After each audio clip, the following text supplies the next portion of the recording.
우리가 다 반드시 그리스도의 심판대 앞에 나타나게 되어 각각 선악간에 그 몸으로 행한 것을 따라 받으려 함이라. 고린도후서 5장 10절. 2025년 1월 한국에서 일어난 일에 대해 조간신문은 다음과 같은 보도를 했습니다.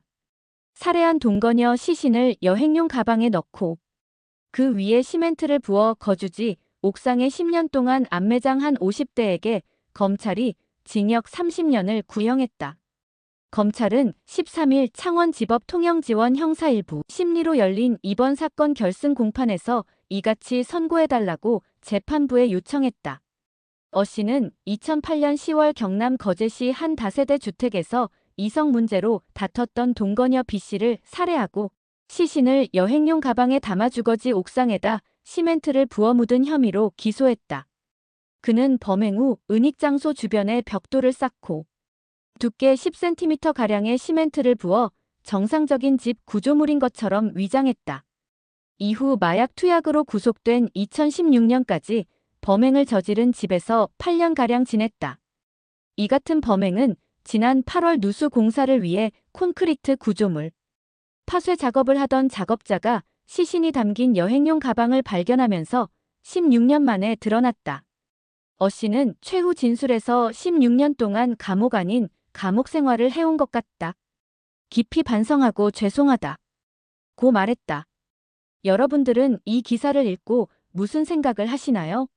필자는 이 글을 읽고 범죄는 언젠가 분명히 드러난다는 사실을 다시 확인했습니다. 물론 어떤 사람이 저지른 무서운 범죄가 세상을 떠날 때까지 드러나지 않고 묻혔다가 오랜 세월이 지난 후에 발각되거나 아니면 영구히 드러나지 않을 수도 있습니다. 그러나 이 세상에서 지은 죄가 세상에서 발각되지 않았다 해도 그것이 결코 없어지는 것은 아닙니다. 그 사실은 마지막 심판 때, 그가 세상에 살 때 저지른 범죄에 대해 생명책에 세밀하게 기록되어 있으므로 거짓말도 은폐할 수가 없습니다. 구약 여호수아 7장에 보면 이스라엘 백성들이 아이를 치러 올라갔다가 이스라엘이 참패하는 비극이 벌어졌습니다. 이 비극의 원인은 유다 족속 아간이 여리고 성에서 아름다운 외투 한 벌과 은 200세겔과 그 무게가 50세겔 되는 금덩이 하나를 보고 탐내 그의 장막 밑에 감추어 두었기 때문이었습니다. 결국 아간은 외투와 은과 금덩이와 그의 아들들과 딸들과 소들과 나귀들과 양들과 그 장막과 그에게 속한 모든 것들이 이스라엘 백성들의 돌에 맞아 죽임을 당했고 돌무더기가 되어 오늘까지 아골 골짜기로 부르게 되었습니다.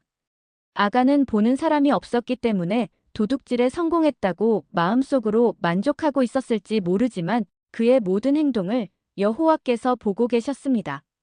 사람의 눈은 속여도 여호와 하나님의 눈을 속일 수 없습니다. 신약 사도행전 5장에 예루살렘 교회에서 일어난 비극적 사건을 기록하고 있습니다.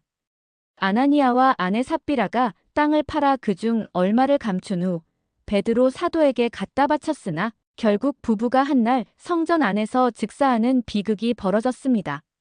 그들 부부가 비극적 죽음을 당한 것은 하나님을 속이고 거짓말을 한 죄 때문입니다.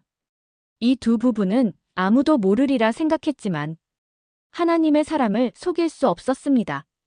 우리 그리스도인들은 세상에 살면서 언제나 하나님께서 우리를 항상 감찰하고 계시다는 사실을 인식해야 합니다.